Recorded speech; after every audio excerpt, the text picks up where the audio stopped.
un coureur, Patrick. Un coureur est tombé dans le ravin, Patrick. Sur notre gauche. Un coureur est tombé.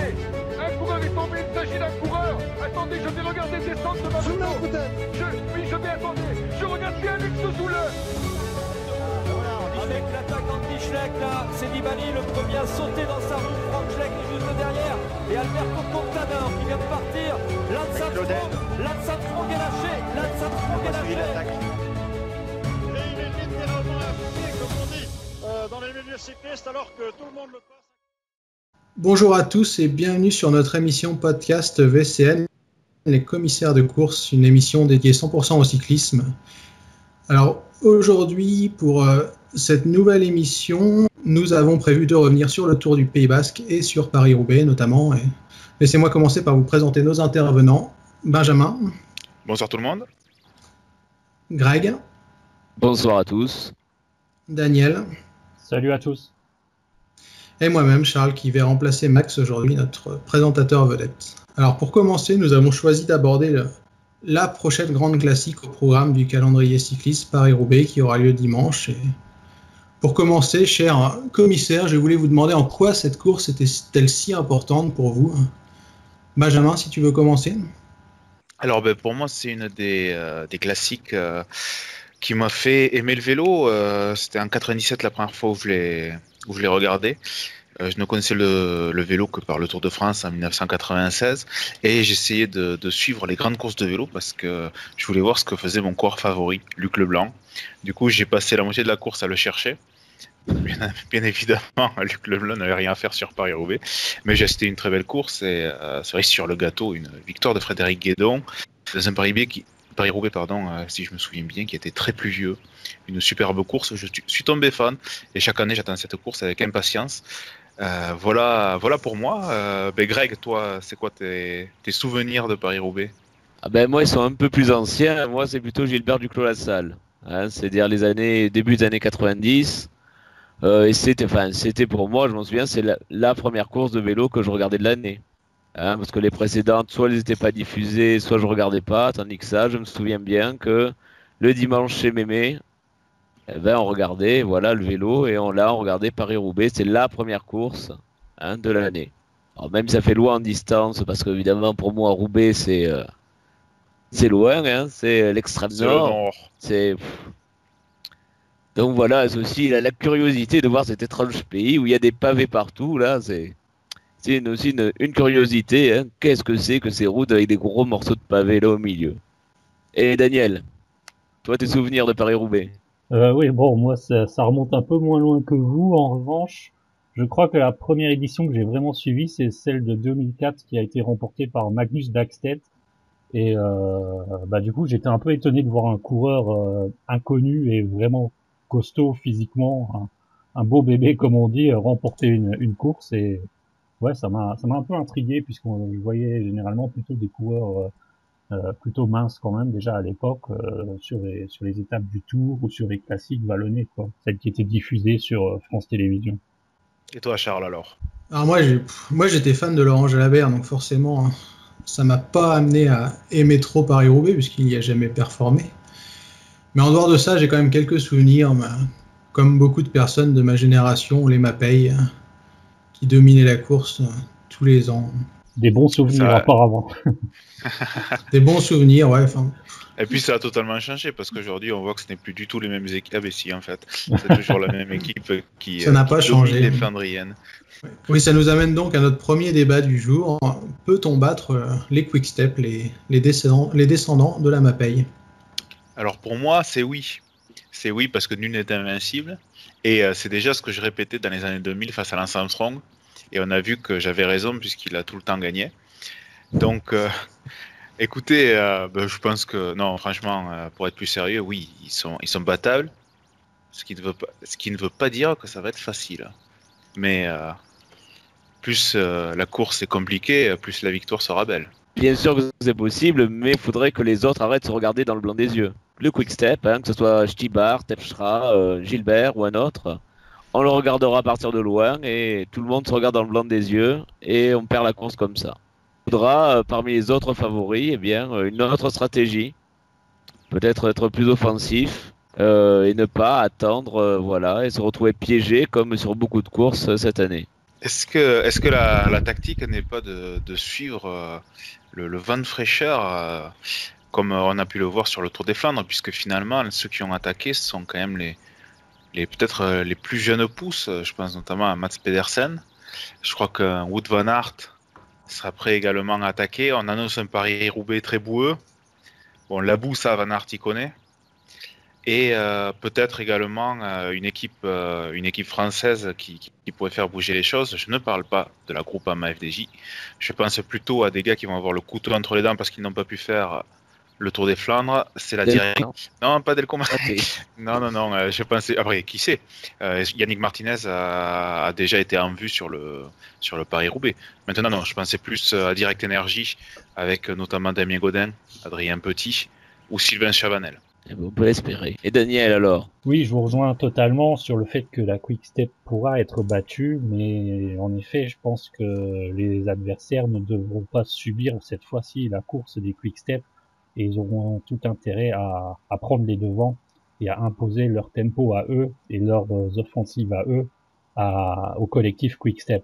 Puisque on voit que si ils attendent que la Quick Step passe à l'action, c'est compliqué ensuite de revenir en ayant sur le porte-bagages les autres coureurs de la Quick Step justement. Donc mais est-ce que c'est non pardon vas-y Daniel compte. Non bah donc je voulais dire tout l'enjeu justement voilà c'est de savoir si les autres équipes et les autres grands leaders pourront et voudront plus durcir la course que Quick Step ou partir plus tôt ou prendre des initiatives par rapport à la Quick Step. Et j'en doute un peu quand même, mais je l'espère. Mais est-ce que c'est pas la course qui justement convient le moins à la Quick Step ou plutôt convient le plus aux autres équipes dans le sens où sur les autres classiques flandriennes, on a souvent des temps morts entre les monts et les secteurs pavés, alors que sur Paris-Roubaix, les difficultés sont plus concentrées. Donc quelqu'un comme Van Mark ou comme Sagan qui voudrait partir en costaud, est-ce qu'il n'aurait pas plus, selon vous, la possibilité de le faire sur un Paris-Roubaix que sur un Tour des Flandres ou un Grand Prix E3? C'est possible, mais quand je vois la composition de l'équipe Quick Step, Gilbert qui en a fait son grand objectif, mais surtout Terpstra, qui risque d'être quand même très surveillé. Sénéchal, c'est une course qui lui convient mieux que le Tour des Flandres. Stibar, c'est ce qui me fait peut-être un peu peur, et en même temps, je me dis que si les directeurs sportifs ainsi que leurs coureurs ne sont pas trop bêtes, ils ont vu que ça servait à rien d'attendre que la Quick Step fasse tout péter, puisque de toute façon ils étaient gagnants à la fin. Donc peut-être autant si vraiment la Quick Step est invincible et que déjà la première place est jouée, autant anticiper et viser un podium. Je sais pas si vous avez un peu cette même analyse ou au contraire. Mais pour ma part, après il y a eu un Tour des Flandres qui a été quand même maîtrisé de bout en bout par la Quick Step, qui n'a même pas eu à assumer véritablement la course quand les choses sont devenues sérieuses. Moi je suis une autre équipe, hormis si j'ai un coureur comme Arnaud Démare qui est toujours un peu en mode survie, comme je l'avais dit dimanche, je tente, j'essaie de sortir de loin, peut-être pas dans la première grosse échappée, puisque je pense qu'on aura sans doute une échappée de 5-10 coureurs. Mais dès les premiers secteurs pavés, puisqu'il y a quand même des secteurs pavés dans les premiers qui sont assez compliqués, pourquoi pas tenter directement d'attaquer, surtout si c'est boueux. On sait qu'il va y avoir des chutes, sans doute des problèmes mécaniques. Moi, je tenterai de loin. Et qui est capable de tenter de loin justement parmi les favoris? Qui voyez-vous capable de foutre le feu comme ça, comme tu l'évoques, Benjamin? Van Mark. Van Mark parce que c'est celui qui est le plus sûr de perdre si il attend longtemps. Je pense à lui. Et après, sinon, au-delà de favoris, je pense plus à une équipe, c'est la Trek qui a montré sur le Tour des Flandres qu'ils étaient prêts à faire ça. Et en plus, qui ont été récompensés. Parce que s'ils avaient attendu, s'ils avaient bloqué la course comme plus ou moins tous les autres, je pense qu'il n'y en avait aucun dans le top 5, peut-être Steven au sprint, mais Pedersen n'aurait sans doute pas fait second. Oui, je suis d'accord avec toi sur la Trek. Je pense que ils font partie des équipes qui ont les cartes en main pour durcir la course de loin. Ils ont au moins 3 coureurs très costauds avec Pedersen, Stuyven et Degenkolb. et encore des équipiers qui sont pas mal aussi. Donc ils auront plusieurs cartouches à tirer et ils ont tout intérêt à commencer tôt effectivement pour voir un peu ce que ça donne derrière et pouvoir ensuite analyser la situation de course et adapter leur comportement à l'état quoi. Il y a une autre équipe aussi qui pourrait avoir son mot à dire, c'est la BMC. Après les échecs sur les Flandriennes, qu'est-ce qu'on peut attendre de la BMC sur Paris-Roubaix? Parce que Greg Van Avermaet va devoir à un moment sauver son printemps, qu'en pensez-vous? Bah oui, ça c'est la BMC, je pense c'est un des échecs de cette année, cette campagne des Flandriennes. Donc on va voir leur stratégie. Pour l'instant ça n'a pas marché. Je pense que ça peut aussi venir d'eux. Roland, il a aussi les moyens d'un peu faire péter la course. On a un Stefan Kung aussi qui peut... Ouais, par exemple. Parce que pour l'instant, leur stratégie, ça n'a pas marché. Mais la question c'est que je vous pose, d'ailleurs à toi Greg, c'est toi qui parlais, est-ce qu'ils sont capables de changer de stratégie? Parce que j'ai l'impression que la BMC, leur stratégie, c'est suivre. Et suivre qui surtout? Peter Sagan. Alors là, peut-être ils vont suivre les Quick Step, que c'est pas les premiers pour prendre les initiatives. Ouais, je te rejoins. Bah, et à un moment, il faudra changer les habitudes. Je voudrais même rajouter que j'ai même peur que Greg Van Avermaet soit conforté dans son rôle et dans son attitude par son résultat sur le Tour des Flandres, puisqu'on a vu que au sprint, dans un petit groupe, après une course très longue et très usante, c'est encore une fois de plus lui le plus fort. Et donc voilà, c'est pas dit qu'il change forcément d'approche. Est-ce que Van Avermaet va pas suivre à tout prix Philippe Gilbert, puisque Philippe Gilbert, on l'a vu sur les précédentes Flandriennes, a plus ou moins tout fait pour mettre en avant ses coéquipiers, et on peut forcément imaginer qu'il va attendre un retour lors de Paris-Roubaix, puisqu'il en a fait son grand objectif du printemps. Est-ce que Van Avermaet, qui joue les suiveurs depuis quelques semaines, ne va pas se contenter de garder la route Gilbert en espérant que ça soit le quick-step gagnant? Ouais, et quand Stibar va attaquer, il se retrouvera marron, quoi. Mais c'est possible. En fait, moi, je vois deux types de courses sur Paris-Roubaix.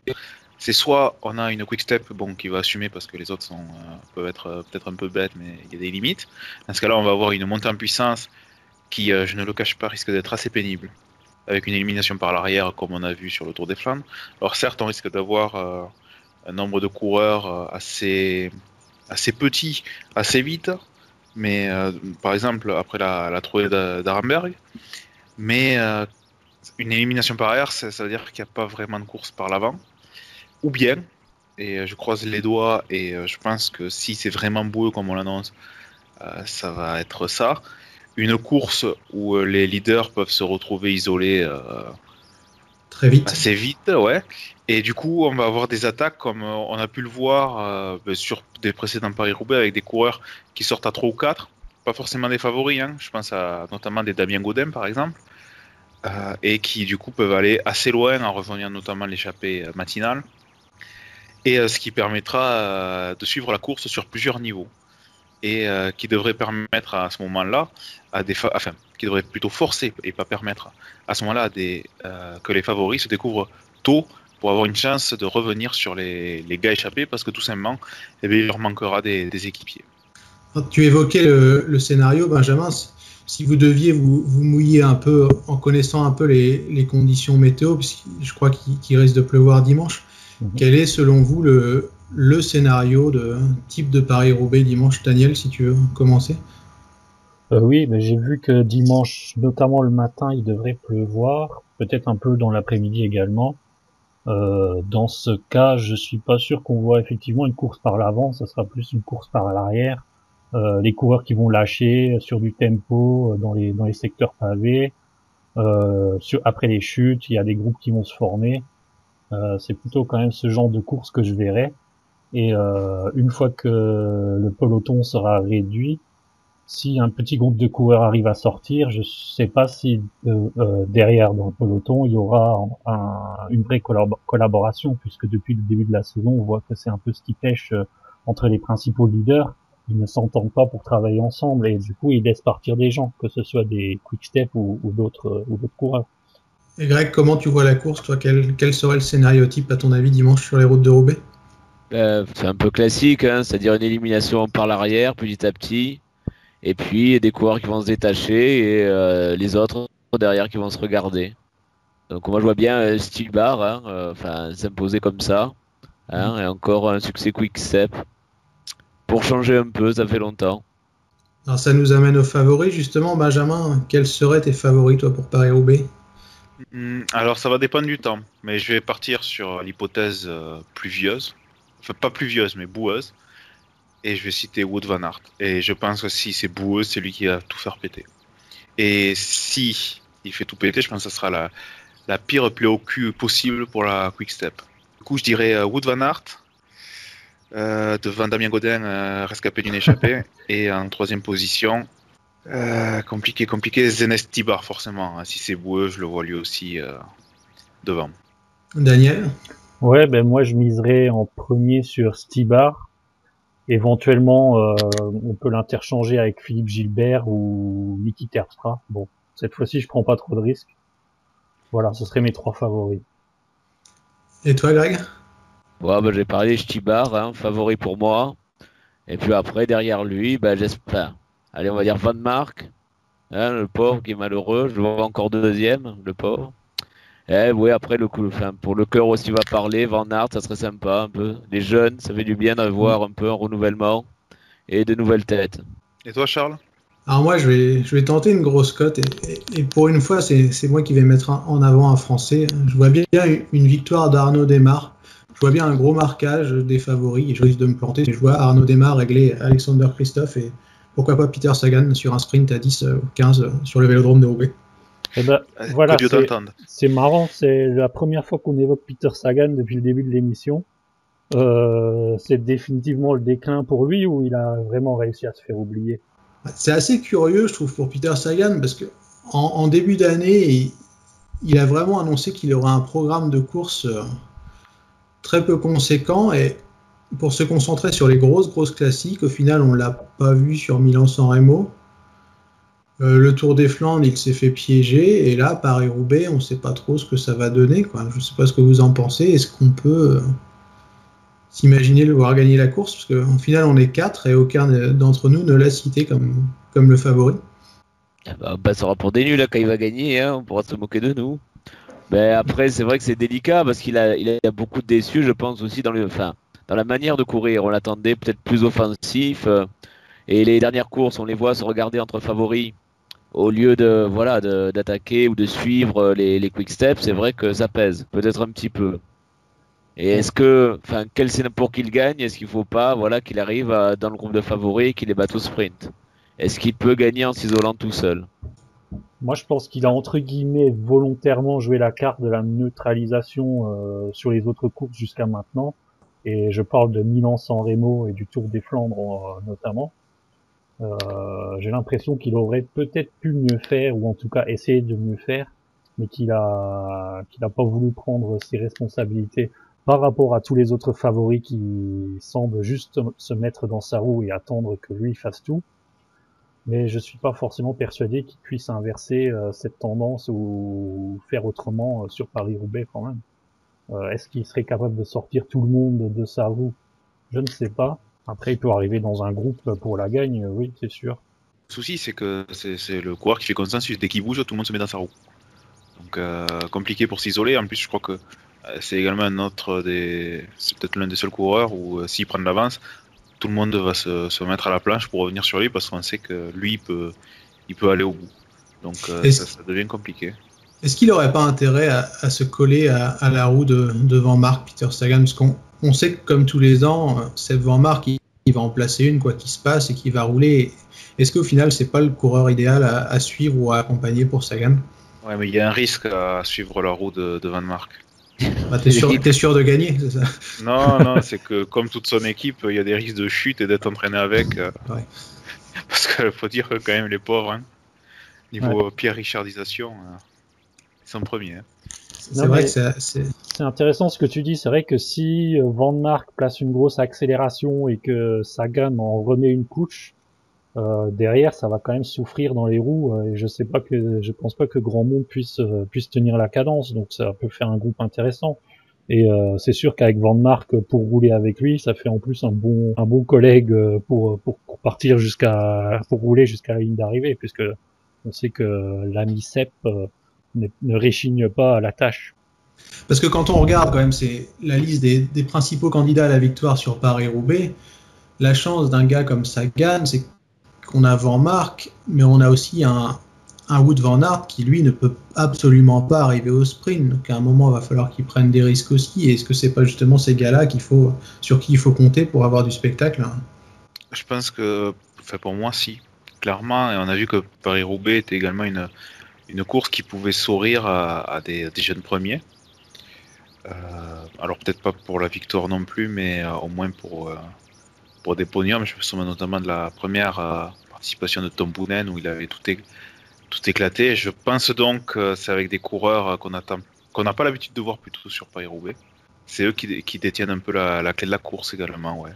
Et si, pour conclure sur ce débat sur Paris-Roubaix, vous deviez citer une seule surprise, un coureur vraiment qui fait pas partie des principaux candidats qui serait capable d'intégrer un top 10, ça serait qui selon vous, Benjamin, si tu veux? Je parle depuis le début de Damien Godin, donc je vais changer un peu. Mais c'est compliqué ce que tu me demandes. C'est compliqué, ouais, parce que Godin, ça serait pas vraiment une surprise en tant que tel. Ça serait une surprise, mais il a déjà fait top 5. Il a déjà fait top 5, donc tu peux pas non plus dire que le gars il est inconnu. Là, je parle d'une vraie surprise. Là, faut vraiment se mouiller. Ouais. Hugo Hofstetter. Hugo Hofstetter. Là vous l'attendiez pas celle-là. Hein. Si. Ah, mince. Et toi, Daniel, justement, qui rigole, quelle serait ta grande surprise sur ce Paris-Roubaix? Bon, mais c'est pareil, c'est pas une surprise. Bert de Backer de Vital Concept. Mais sinon, si ça vous convient pas, je peux aussi citer Heinrich Haussler. Bon, j'aime bien les vieux. C'est dans les vieux pots qu'on fait les meilleures confitures. Ça serait une surprise, donc si ça convient. Heinrich Haussler, ça serait une belle récompense pour lui, quand même, vu la poisse qu'il accumule depuis quelques années. Et toi, Greg? Allez, Garcia Cortina, c'est une surprise, top 10. Oui. C'est une surprise, ouais. Tu me déçois, je pensais que tu allais citer un Delco Marseille. Ouais, non, mais là, c'est plus une surprise, là, c'est. Ça, je monte à la bonne mère à pied, là, s'il faut. Pour me mouiller à mon tour, puisqu'il n'y a pas de raison que je le fasse pas non plus, je vais citer l'alter ego de Garcia Cortina, qui aime prendre les échappées matinales depuis quelques courses, c'est Filippo Ganna. Je pense qu'on va le voir dans l'échappée matinale, il a gagné Paris-Roubaix sur les juniors, et je le vois bien en tant que surprise dans le top 10. Alors merci beaucoup pour vos avis et vos remarques sur ce Paris-Roubaix qui aura lieu dimanche. Alors comme vous le savez tous, cette semaine, on n'a pas seulement les Flandriennes, on a aussi une activité assez dense pour les coureurs de course par étapes, puisque se dispute en ce moment le Tour du Pays Basque dont on avait parlé dimanche dernier. Et après 3 étapes, on assiste à un duel entre Primož Roglič et Julian Alaphilippe, qui semblent être les deux plus costauds. Alors la veille de du chrono individuel de 20 km et des dernières étapes, est-ce qu'on peut dire que le Tour du Pays Basque va se résumer à un duel Primož Roglič-Julian Alaphilippe? C'est bien parti pour. De plus que les deux coureurs que tu viens de citer ne sont pas des manches contre la montre. Ça, c'est pour Julian Alaphilippe. Quant à Primož Roglič, c'est un spécialiste du contre-la-montre. Donc, ils risquent d'accroître leur avance sur leur poursuivant direct. Alors, Gorka Izagirre, lui aussi se défend bien, c'est le 3e au général. Par contre, Mikel Landa, on connaît ses lacunes, Pello Bilbao également. Et déjà, les autres, le groupe Mollard, Buchmann, Bardet, Mas, Conrad, Mollema, Quintana, Uran, est déjà à 1 minute quasiment. Parce que c'est une course qui a des bonifications et Julian Alaphilippe a remporté les 2 premières étapes. Primož Roglič a fini 2 fois second. Du coup, à chaque fois, en plus de prendre du temps sur l'adversaire par la force du jarret, il récupère des bonifications. Donc l'écart est déjà important pour une course d'une semaine. Je ne sais pas si vous avez le même avis que moi, messieurs. Oui, il y a déjà des gros écarts si on regarde le classement. Il y a déjà près de 40 secondes d'avance pour Alaphilippe sur le 3e, c'est Izagirre. Donc ça commence à faire beaucoup pour seulement 2 étapes qui ont compté pour le général. Parce qu'aujourd'hui ça a été au sprint. Mais donc je pense que déjà les écarts sont faits. Parce que là je pense que Roglič, de toute façon, il est grand favori. Mais regardez la lutte pour le top 10, ça sera à mon avis intéressant. Ouais, je vous rejoins, je pense que mais je n'irai pas jusqu'à dire que les jeux sont faits. Effectivement, les deux plus forts à la pédale sur ces 3 premières étapes sont Alaphilippe et Roglič. Du coup, logiquement, sur le contre-la-montre, il devrait aussi être parmi les plus forts, même pour Alaphilippe d'ailleurs. Mais je pense quand même que Gorka Izagirre peut un peu revenir dans le jeu également grâce au contre-la-montre, à voir.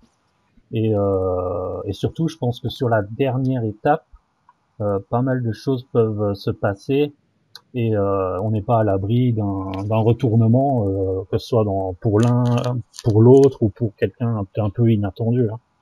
Ce qui me fait dire qu'il n'y aura peut-être pas de retournement, hormis explosion d'un coureur déjà bien placé, c'est que le Tour du Pays Basque, même si je le trouve intéressant, est un peu profil ardennaise.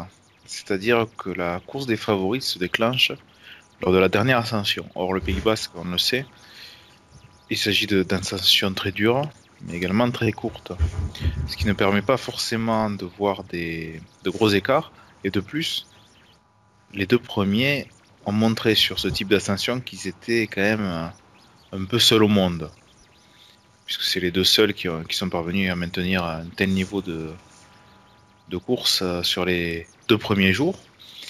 Du coup, je me dis que le contre-la-montre va avoir une importance parce qu'après, ça va être compliqué d'inverser les positions en général. D'ailleurs, tout à l'heure, j'ai cité le groupe, on va dire le groupe Quintana. Ils sont 7 et ils ont toujours fini ensemble. Ça reste assez compliqué, mais toutefois, l'étape Rennes aura lieu en fin de semaine. On ne sait jamais avec la fatigue. Et d'ailleurs, je trouve que ce Tour du Pays Basque a été intéressant pour une chose, et ça a été dit sur le forum assez souvent, c'est que cela faisait longtemps qu'on n'avait pas vu un coureur comme Primož Roglič, donc un leader, prendre en main une ascension et accélérer en faisant péter tout le monde de sa roue. Ça, Julian Alaphilippe. Alors, il y avait Nairo Quintana à un moment, qui n'a pas pu suivre jusqu'au bout. C'est rare de voir un leader prendre ses responsabilités comme ça. C'est rare, ouais, en effet. Moi, je trouve que Primož Roglič, c'est vraiment un beau coureur. Hein. Un mec qui hésite vraiment pas à attaquer, à se mettre devant le peloton, à prendre ses responsabilités. Alors, est-ce que c'est lié au fait qu'il soit venu assez tard sur le vélo et que du coup, il n'ait pas franchement grand-chose à perdre?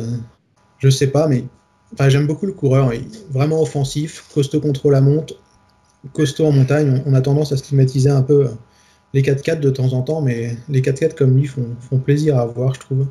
Et pour en revenir au classement général, je vois mal comment il peut être battu, vous l'avez dit. On a un chrono de 20 km où il risque de reprendre quand même minimum une trentaine de secondes sur Julian Alaphilippe, peut-être plus proche de la minute. Ça risque d'être la même chose sur Mikel Landa. Donc je vois mal hors défaillance qui sera capable de le battre. Si ce n'est peut-être la Movistar. La Movistar, pour une fois, peut-être avoir la clé de la course. S'ils mettent vraiment le feu et si Landa ne perd pas trop de temps demain lors du contre-la-montre. Je ne sais pas ce que vous en pensez, mais je pense que c'est peut-être le seul qui est capable de mettre à mal Roglič et Alaphilippe. Oui, probablement, oui. Collectivement, la Movistar, c'est une des seules qui a qui a les moyens de bousculer un peu la hiérarchie. Mais ça me semble aussi compliqué. Tant l'avance sera probablement importante demain. Ouais, parce que pour Landa, le souci, c'est un peu comme Alaphilippe, c'est le chrono, quoi. C'est même plus. Oui, pardon, Benjamin, vas-y. Non, c'était juste pour dire que Landa à Alaphilippe, pour moi, c'est même pas la même catégorie en contre-la-montre. Ouais, Landa est encore en dessous. Quoi qu'il est, il peut être capable en grande forme de sortir une performance correcte, hein, jamais très bonne. Après, il faut voir, il y a aussi des enseignements qu'on va pouvoir tirer, je pense, de ce Tour du Pays Basque. C'est comment va se comporter Romain Bardet demain sur un contre-la-montre tout plat de 20 km. À voir ce que lui aussi peut donner. Et ça va prendre 1 minute 30, 2 minutes. Est-ce qu'il va se tester 2 minutes sur 20 km quand même. J'espère que ça ne sera pas ça parce que là, ça commencera à poser souci. Ah oui, j'espère aussi, mais ça va être un vrai test. À moins qu'on ait un coureur qui induranise ce contre-la-montre et qui mette 30 secondes au second, ou voire 45 secondes au troisième et 1 minute au quatrième. Si Bardet prend 2 minutes et se retrouve dans les fins fonds du classement, là il y aura quand même vraiment des interrogations à se poser. J'ai été assez optimiste sur ses chances sur le Tour de France, tout ça, mais là 2 minutes quand même. Ça serait dur. D'ailleurs, Robin Bardet n'est pas le seul à pouvoir être en difficulté. on a des coureurs qui marchent pas trop bien. J'ai trouvé que Zachary n'était pas top. D'ailleurs, depuis le début de la saison, je trouve que Zachary est en retrait par rapport à l'année dernière. Richie Porte est dans les choux complets. Ouais, Je vais me demander s'il faut pas s'inquiéter en vue du tour ou s'il accumule toute la poisse maintenant, je sais pas. Ouais, Richie Porte, enfin Primoz Roglic, qui me fait penser un peu à Richie Porte d'ailleurs. Je parle au Richie Porte en forme, c'est-à-dire un coureur qui est bon en montagne, qui est super bon sur les courses d'ascension, qui a un punch et une capacité à maintenir l'effort très importante, et également un coureur qui est capable, malheureusement, qui a une forte propension à chuter, on va dire, ou à qui il arrive quelques soucis, et c'est pas passé loin d'ailleurs à la première étape, dans la dernière descente, où à un moment il a failli partir à la faute, c'est passé juste. Ah oui, pour enchaîner là-dessus, c'est vrai qu'il y a aussi les déceptions de ce Tour du Pays Basque, notamment Zacharine et Porte, hein, qu'on attendait quand même un petit peu au-dessus. Ouais, totalement. Alors Porte peut-être qui revient de maladie, je crois, mais des Rui Costa, les Diego Ulissi qui sont habituellement bons sur des parcours comme ça, ils sont loin quand même, hein, ils sont à 3 minutes, voire plus. Ouais. Simon Spilak, qui était quand même un coureur qui comptait sur des épreuves comme ça, se retrouve hors du top 20 également, si je me trompe pas, ou à la limite. C'est surprenant. Après, il y a un Dylan Tuns dont on pouvait attendre un peu mieux. Il y a plusieurs coureurs qui, j'ai pas cité tout le monde, mais il y a plusieurs coureurs qui ont du mal. Après, il y a les coureurs qui viennent du Tour des Flandres, comme Kwiatkowski ou Nibali, qui sont rentrés, mais ça on pouvait s'y attendre. Et également, alors je vais en parler parce que c'était un des 3 coureurs cités lorsqu'on a fait nos pronostics, c'est Pierre Latour, qui finalement semble... Alors je sais pas s'il est malade, s'il est fatigué, mais bon, parce qu'on perd pas la forme entre le Tour de Catalogne et le Tour du Pays Basque comme ça, ou si tout simplement il est juste là en tant qu'équipier de Romain Bardet. On lui a dit, écoute, pour le moment, laisse courir, garde tes forces, peut-être teste-toi sur le contre-la-montre, mais pas plus. Oui, il est sans doute là plus pour le contre-la-montre que pour le reste, effectivement. Et ouais, pour moi aussi, la grosse déception, enfin l'une des grosses déceptions, c'est Diego Ulissi, puisque l'année dernière, il a fait plusieurs top 10 d'étapes. Et bon, les Ardennaises arrivent. Là, cette année, c'est pas grand-chose jusqu'à maintenant, et le Tour du Pays Basque confirme la tendance. Donc, bon, ça m'inquiète un peu pour lui. Ulissi, c'est inquiétant, ouais. D'ailleurs, je sais pas si vous avez regardé l'étape tout à l'heure. On a un UAE Team Emirates qui finit 2e. Sur le coup, on est tous persuadés que c'est Ulissi et non le Néo-Pro qui fait 2 et Ulissi dans le fond du classement, quoi, je trouvais. C'est super inquiétant, je trouve. Et mon autre déception, c'est le Suisse dont je vous ai parlé la semaine dernière. Il n'est pas tout à fait au niveau, même s'il fait top 5 aujourd'hui, je crois. Ah ben Albazini, il y a le poids des années également, hein, puisqu'il il a 37 ans. Mais c'est vrai que tu fais bien de souligner. Aujourd'hui, une étape vallonnée, mais qui s'est finie quand même en sprint groupé, et qui sait qu'on revoit surgir à la période qu'il affectionne tant, Michael Albazini, qui va être prêt pour ses objectifs. Je pense qu'on va le voir peut-être claquer une étape sur le Tour de Romandie. À voir. Par contre, tu as une déception parce qu'il n'y a que cette étape véritable pour sprinter, je crois. Ben, c'est Michael Matthews. C'est vrai. 7e aujourd'hui. On aurait pu s'attendre à quand même beaucoup mieux. C'est dur de juger du vrai niveau de Matthews depuis le début de l'année, je trouve. Pas du tout constant. Enfin, il n'a pas beaucoup couru non plus, non? Enfin, il a... Non, il a couru. Et en fait, c'est sa première course par étape. Il a fait le El Newsblad abandon, Milan Sanremo 7e. Et après, il a fait le 3 et Ganvevelgem, 13e les 2 fois. Et donc là, c'est le Tour du Pays Basque. Mais après, pour Matthews, je me dis que l'an dernier, quand même, il a fait une belle saison.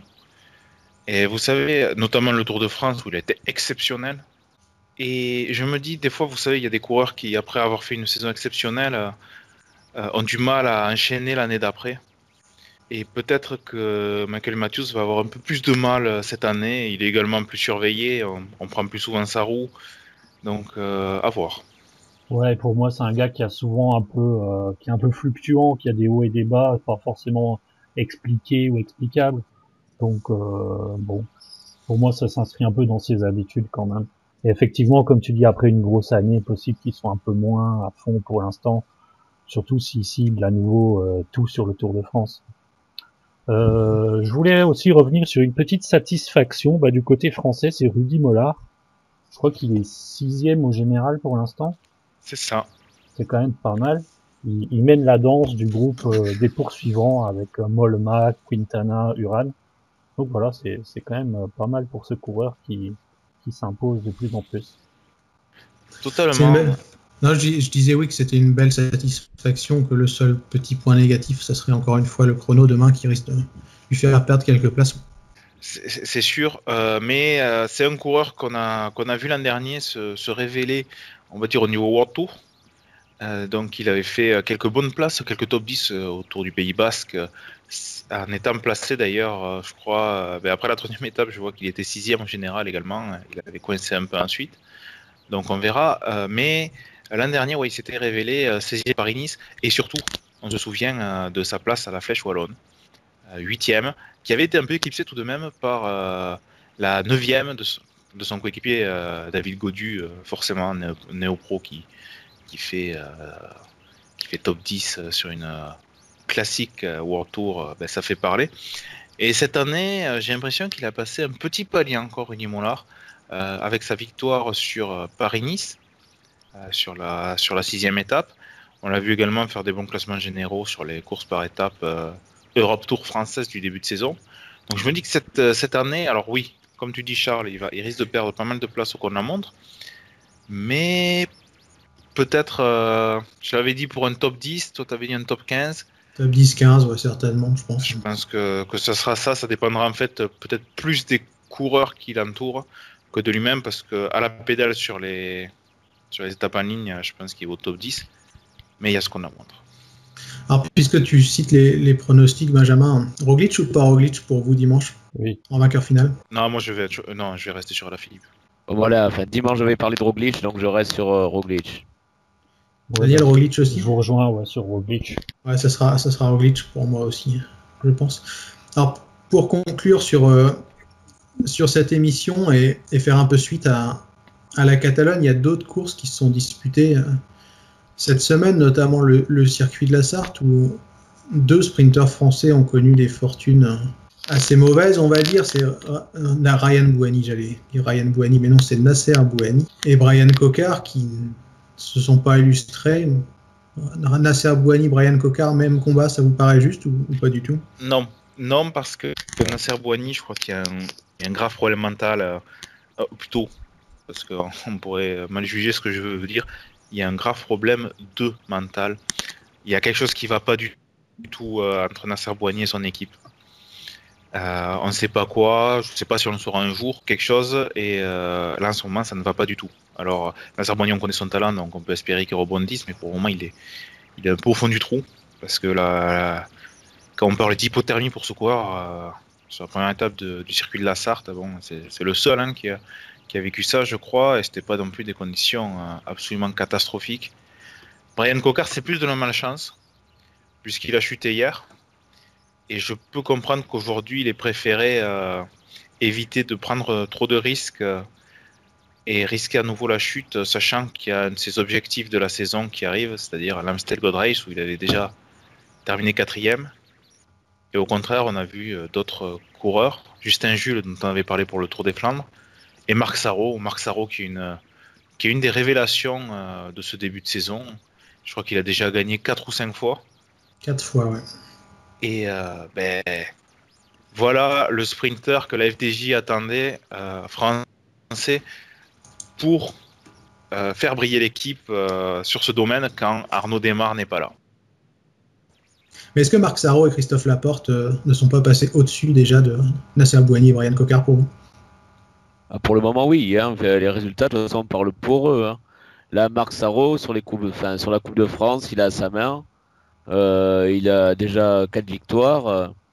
Voilà, la vérité en vélo, elle est sur la route. Le potentiel, c'est bien. Bouhanni, potentiellement, c'est un très grand sprinter.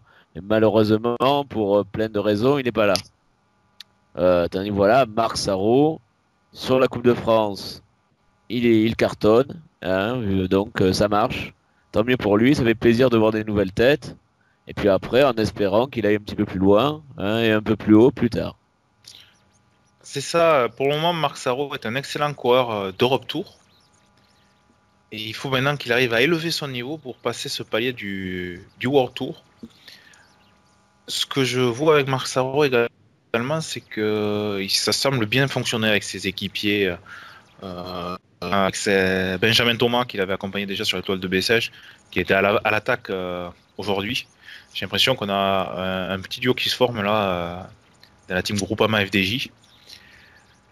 Pour Brian Cocard, est-ce qu'il est au-dessus? Bon, Nasser Bouhanni, Greg, tu as parfaitement résumé. Il y a des raisons autres qui font que, en effet, là, pour moi, on ne peut même pas le classer dans le top 10 des sprinteurs français du moment. Pour Brian Cocard, il y a également un souci de programme et mental, parce que Brian Cocard, il y a tout le... Comment dire? Est-ce qu'il n'a pas trop couru déjà, Brian Cocard? Est-ce qu'il n'est pas cramé?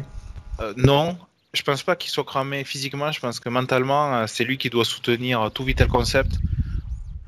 Et ça, par contre, ça pèse plus. Après, c'est vrai que de toute façon, Brian Cocard, il était sur le Tour des Flandres, pardon. Et ça pèse dans les jambes. Hein. Là, sa séquence n'est pas finie. En plus, après le circuit de la Sarthe, il va enchaîner avec l'Amstel, il me semble. C'est ça. Bon, après, il y aura là, par contre, il y aura une plage de récupération qui, je pense, va lui faire du bien. Mais également, là, pour le moment, il fait que des sprints. Bon, il a fait des Flandriennes, mais l'Amstel, c'est pas non plus tout à fait ça. C'est du punch. Alors, je me souviens que l'an dernier, il avait parlé, en début d'année, qu'il a échangé son programme d'entraînement pour être plus fort sur les sprints plats. Et du coup, au détriment un peu de son punch, ça m'a fait très peur. Alors l'an dernier, il quittait l'équipe Direct Energy, on se souvient comment, donc ça a peut-être joué. Mais depuis, on n'a pas revu le grand Cocard. Alors est-ce qu'il suit toujours cet entraînement ou pas? Toujours est-il que où est le Brian Cocard de 2016 notamment, où je vous le rappelle, il gagnait d'une somptueuse manière les 4 jours de Dunkerque, où sa pire place dans cette course, c'était second. Il finissait second à travers la Flandre. Et sur toutes les courses Europe Tour, il était bien au-dessus de Marc Sarrault d'aujourd'hui, capable de faire second, battu d'un souffle. Tout aurait pu changer ce jour-là quand il se bat par Marcel Kittel. Brian Cocard, c'est un coureur qui était bon sur plus ou moins tous les terrains. On a parlé de sa place à l'Amstel Gold Race. Je crois qu'il avait fait une bonne place à Gand-Wevelgem une année également. Est-ce que c'est le même coureur? C'est la question que je me pose. C'est un peu la même question qu'on se pose pour Nasser Bouhanni. Est-ce qu'on a affaire au même coureur qu'on a vu il y a quelques années? C'est un peu triste de dire ça, parce qu'en plus, c'est pas des coureurs qui sont âgés, donc on peut pas dire qu'ils soient en fin de carrière ou quoi que ce soit, bien au contraire.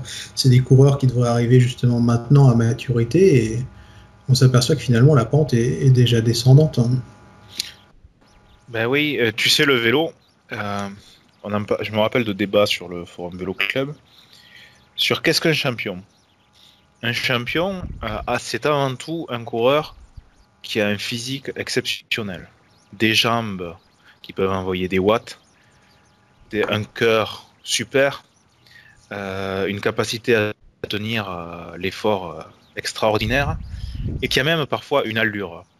C'est pas forcément une allure à la Clauden, un gars superposé sur son vélo, mais quelqu'un, quand on le voit, soit on dit waouh, soit c'est quelqu'un qui est au-dessus. Un Escartine, par exemple, c'était un style un peu dégueulasse, mais c'était un coureur qu'on reconnaissait, Mancebo pareil. Mais c'est pas que ça, un champion. Ça, c'est un monstre physique, ce que je vous décris. Un champion, c'est également dans la tête. Et dans la tête, il y a plusieurs choses. Il y a le fait de vouloir faire mal à l'adversaire, vouloir le détruire dans les règles, hein, je parle. Armstrong, on va pouvoir lui reprocher tout ce qu'on veut, mais c'est un tueur. Chris Froome, c'est un cannibale. C'est des gars, ils vont rien lâcher. Au contraire, je vais vous prendre l'exemple opposé sur un gars qui avait peut-être pas cette niaque, c'est Jan Ullrich. On le voyait peut-être, souvent on disait il est trop gentil. Au contraire de Marco Pantani, rappelez-vous le Tour de 2000, quand Marco Pantani se fait offrir le Ventoux pour Armstrong, alors que Pantani avait du mal sur ce Tour de France, ça lui a fait péter un câble, il a attaqué de tous les côtés, et l'espace d'une semaine, il est redevenu le grand Pantani, jusqu'à faire peur à Lance Armstrong qui était obligé d'appeler Ferrari parce qu'il était complètement paniqué et peut-être sans ce coup de fil, Armstrong perdait le tour. Mais le champion, c'est également dans la tête hors des courses. Arriver à faire ces sacrifices incroyables pour perdre du poids. Parce que c'est une souffrance toute l'année de perdre du poids. C'est également arriver à se mettre des mines monumentales à l'entraînement. Et c'est également tout simplement, je vais entourer tout ce que je viens de dire sur l'entraînement, c'est vivre vélo. Un Andy Schleck, un Jan Ullrich également, on savait qu'il y avait des lacunes l'hiver. C'était des gars qui pouvaient pas tenir un rythme effréné. Pourtant, on est tous d'accord là-dessus. Je viens de citer 2 gars dont les capacités physiques mettent d'accord tout le monde. Mais il y a quelque chose qu'il n'y avait pas. Davide Rebellin, pour prendre l'extrême, mais également un Alejandro Valverde. Je sais que ça fait débat, on parle de coureurs qui ont pu avoir des soucis avec la justice, le dopage, tout ça. Mais pour une fois, on va passer un peu outre. C'est des gars qui vivent. David Rebellin, quand il parle de vouloir devenir un coach un peu mental ou de préparateur d'entraînement pour les jeunes, moi je ne vois pas l'ombre du dopage. Je vois un gars qui est peut-être le coureur cycliste aujourd'hui actuel qui est toujours en activité, qui est le meilleur niveau d'entraînement qu'on ait depuis X années. Valverde, c'est pareil. Tu peux pas accepter les gars qui te disent Valverde, de toute façon, ce qu'il fait, c'est que du dopage. C'est pour ça qu'il est bon toute l'année. Non. Même le dopage, ça permet pas ça. Tu peux pas dire ça, ça serait un non-sens. Et c'est là qu'il y a le souci d'un grand C et un champion avec un petit C. Et il y a des coureurs qui sont morts de faim en début de carrière, mais qui n'arrivent pas à tenir toute la carrière. Et on en parle notamment pour Peter Sagan, qui a l'impression d'avoir un peu moins de niaque également. Un Chris Froome, il est très décrié, son équipe également. Ça fait combien d'années qu'il suit le régime qui a fait péter un plomb à Bradley Wiggins au bout d'un an et demi. C'est vrai que Sagan, on l'imagine pas. Moi, en tout cas, je l'imagine pas faire carrière jusqu'à 36-37, enfin loin de là. Je pense qu'il se fait chier et qu'il se fera chier bien avant ça. C'est une star, Sagan. Peter Sagan, c'est une star. Il est fantastique. C'est un peu un Mario Cipollini. Mais je suis pas sûr qu'il fasse les sacrifices pendant très très longtemps, quoi. Surtout si ça l'agace un peu. Exactement. Et je vais te faire une comparaison de 2 coureurs français. Qui tu vois tenir le plus longtemps à un rythme pour viser le général de Grand Tour ou même de une semaine? C'est Bardet. Avant même que tu poses la question, c'est Romain Bardet. Il y a quelque chose qui fait que. Voilà. Donc il y a tout un tas de raisons qui font les différences entre les coureurs. On parlait de champion pour conclure. Pour conclure rapidement, une rumeur de transfert aujourd'hui, Wout van Aert à la FDJ, ça vous inspire quoi? Ce serait une très bonne idée. Très bonne idée, très gros coup pour la FDJ. Un coureur qui peut être offensif, qui permettrait donc à Démare de suivre les roues. Maintenant, un coureur cyclocrossman, on sait l'amour qu'a Marc Madiot pour le cyclocross. Imaginez un coureur FDJ qui pourrait être champion du monde de cyclocross. Ça me paraît logique. Maintenant, la concurrence va être énorme. Est-ce que ça vous paraît possible, Daniel? Qu'est-ce que tu en penses, toi? Moi, je pense aussi que c'est une super idée et que ce serait gagnant pour les 2 parties ou même les 3 parties, que ce soit Wout van Aert ou Arnaud Démare et l'équipe Groupama FDJ. Je pense que tout le monde y gagnerait. Pour entrer un peu dans les détails, ça permet à Arnaud Démare d'avoir un équipier costaud qui peut contrôler le final d'une Flandrienne entre guillemets pour sprinter. Wout van Aert, il aura toutes ses chances sur les Flandriennes vraiment difficiles comme le Tour des Flandres, etc. Et ce serait un super coup évidemment. Je crois qu'on a vu Wout van Aert s'entraîner avec quelques coureurs de la FDJ à la planche des Belles Filles il y a quelques semaines ou quelques mois. Donc c'est vrai ça. Après niveau financier bien sûr, c'est le genre de choses qui sont compliquées. Mais d'ailleurs je me faisais une petite remarque par rapport à ça.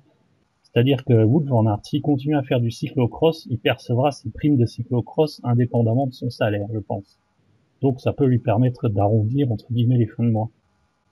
Et puis la Groupama, avec l'arrivée de Groupama, il me semble que le budget va augmenter de 30%, non? Il n'y a pas...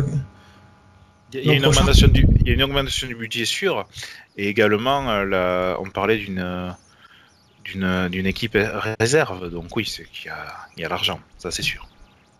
C'est vrai que pour revenir sur ce que vous disiez, Wout van Aert, ça me paraît être le parfait complément à Arnaud Démare, parce que Arnaud Démare, il est parfait pour Grand Wevelgem, Milan-San Remo, Paris-Roubaix, etc. Toutes les courses où il faut savoir avoir une pointe de vitesse.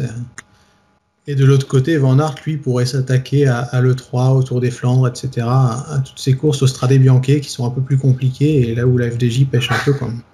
Disons que ça sera un super coup, hein, parce que Wout van Aert, tout le monde attendait de voir ce que ça allait donner sur route. Et il faut avouer qu'on est tous, je pense, agréablement surpris, que ce soit par la mentalité offensive, par le fait qu'il donne tout à chaque fois. On le voit souvent après les courses être totalement épuisé, être allé au bout de lui-même. Et donc à la fois c'est un bon coup même, voilà, parce que aussi un petit coup de cœur, je pense que c'est le coureur qui nous a fait le plus plaisir aussi depuis le début d'année. Enfin, un des coureurs. Ah oui, clairement. Puis je pense qu'il n'y a pas beaucoup d'équipes qui peuvent se payer Wout van Aert. Que la Quick Step, on sait que le budget il est déjà bien bouclé et que ça peut être compliqué d'aller vraiment au-delà. Je le vois mal aller chez Sky, parce qu'il n'y a pas vraiment une identité sur les classiques. L'équipe UAE, c'est encore pire. Donc. Peut-être la Trek. Après, non, c'est pas la culture classique chez la Sky, parce que s'ils en ont une quand même avec Karen Thomas, même si je prends l'exemple qui fait dire qu'en effet ils n'en ont pas. On voit Katowski qui est, il y a Van Barle, tout ça. Non, par contre la Sky, ce qui va poser problème, je pense, c'est que je vois mal la Sky dire ok Wout, tu vas faire ta saison cyclocross, nous on s'en fiche, tu fais ton programme. Non, ça c'est pas du tout Sky.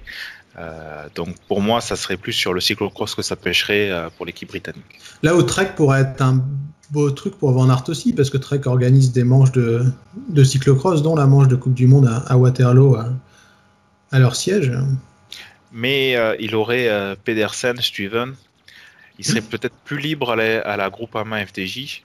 Il a Démare certes, mais comme tu l'as dit, sur le Tour des Flandres, Démare il est quand même un peu juste. Réponse le 1er août. Certainement. D'autres choses qui vous ont marqué, les gars, avant de conclure ? Forcément, parlons de l'affaire. Alors, Daniel, je vais te demander de bien dire la course qui a eu lieu aujourd'hui. Parce que quand tu l'as dit, je me suis dit que jamais je n'arriverais à... Ah, tu veux parler du Grand Prix de l'Escaut ou voilà. en néerlandais, le Grand Prix de l'Escaut. le Schaal de Prijs. Voilà. Donc moi, je vais dire Grand Prix de l'Escaut pour ne pas assassiner cette belle langue. Dans victoire de Jacobsen, encore un quick step qui en ce moment rafle absolument tout. Jacobsen, 21 ans, attention. Je signalerai la belle performance de Jérémy Lecroux, Vital Concept. Lui, il a 22 ans, un coureur d'avenir, parce que la course, c'était pas forcément facile. Mais bien entendu, c'est pas de ça que je vais parler. C'est de deux choses. La première, c'est que Marcel Kittel, il n'a pas eu de chance, mais dès que ça commence un peu à batailler... c'est fini. Voilà. Donc Marcel Kittel, condamné à ne remporter que des courses de merde, possible. Quand je dis courses de merde, il ne faut pas le prendre mal pour les courses. C'est des courses où on s'emmerde. Alors je le dis mal, je sais, c'est grossier, mais je suis désolé, quand on regarde le forum et quand on parle entre connaissances de vélo, les courses qu'a gagné Marcel Kittel, et je prends pour exemple les étapes du Tour de France, on est tous d'accord sur le langage employé. C'est pas des courses qui font de la grosse publicité au vélo. Font rêver, ouais. Mais c'est ce passage à niveau. C'est ce passage à niveau. Alors qu'est-ce qui s'est passé, si on peut rappeler déjà pour c'est simple. Il y avait le peloton, les coureurs qui étaient divisés en plusieurs groupes suite à un petit coup de bordure, je crois. Et tout simplement au moment où arrivait un groupe, on va dire le groupe Démare à Groenewegen, parce que c'était les deux noms qui étaient dans ce groupe. Je crois que le passage à niveau a clignoté pour se refermer. Ils sont passés, le peloton éliminé. L'organisateur a pris pour moi une bonne décision, parce que c'est un signal fort. C'est un peu comme quand Armstrong a perdu ses 7 Tours de France. C'était ok, tu triches, tu perds tout. Je sais que je compare un peu ce qui n'est pas comparable, mais c'était pour dire on va plus transiger. On met des décisions qui sont claires. La prochaine fois, peut-être tu perdras une minute, mais au moins tu ne perdras pas une minute sur ce qui sont passés parce qu'ils vont se faire déclasser.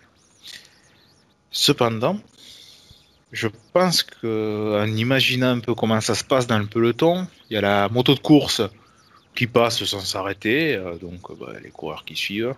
Les premiers ont dû se dire, ah bon, mais la moto s'arrête pas, on suit. Après, c'est après un coup de bordure, donc les gars, le cardio est un peu haut.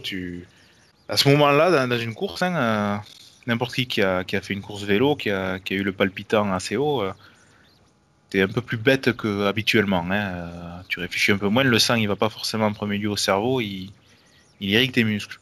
Desmar dit je crois qu'il a même pas vu le passage à niveau se fermer. Est-ce qu'on peut les croire, les coureurs? Oui, parce que quand t'es dans les roues des coureurs, t'es à fond, tu fais plus gaffe à ce qui se passe autour de toi, et quand je dis autour de toi, c'est les coureurs qui sont autour de toi, tu regardes pas ce qui se passe avec le panneau, tout ça, surtout qu'ils arrivaient pile au moment, ils ont pas eu, c'était pas fermé, ils ont pas slalomé entre les barrières commençaient à se fermer, ils sont tous passés sans souci.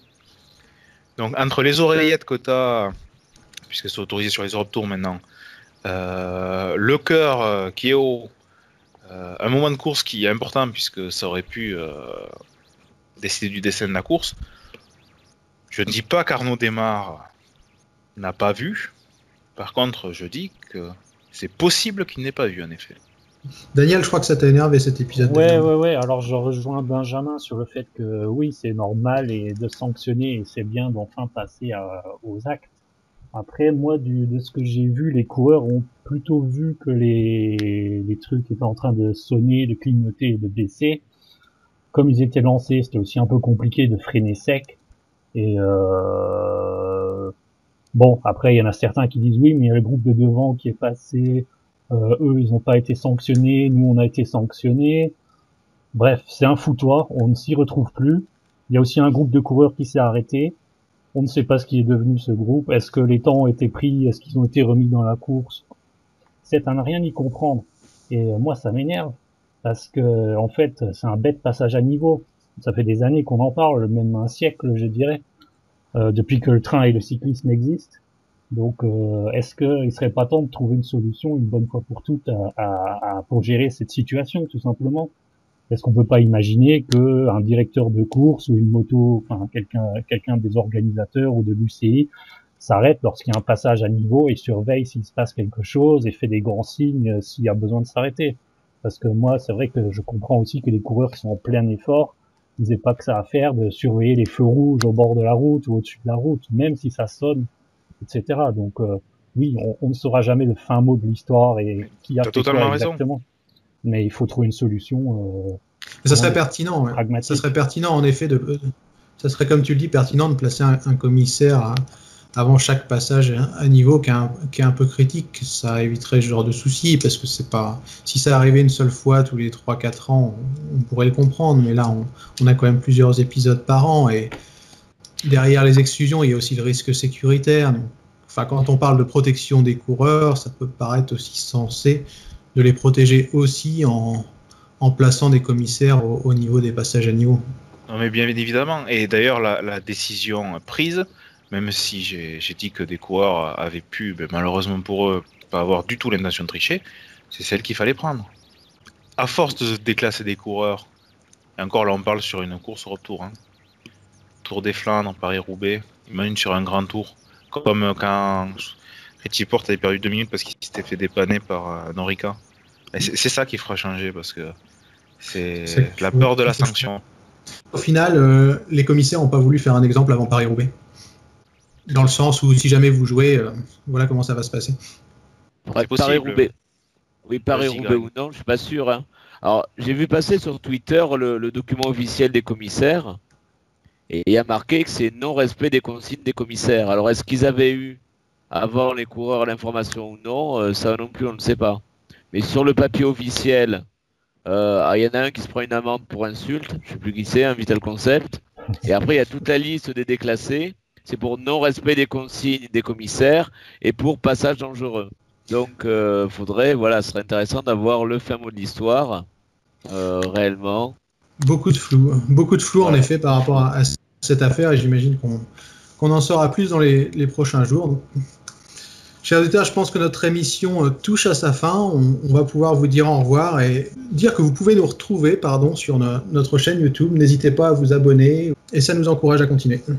Et on laisse toujours un topic sur le forum veloclub.net. Donc, si jamais vous avez des avis à nous donner ou quoi que ce soit, n'hésitez pas à les laisser en dessous de la vidéo sur YouTube ou de venir sur le forum, partager avec nous cette passion qu'est le vélo et nous dire ce que vous avez pensé tout simplement de l'émission. Bonsoir à tous. Bonsoir.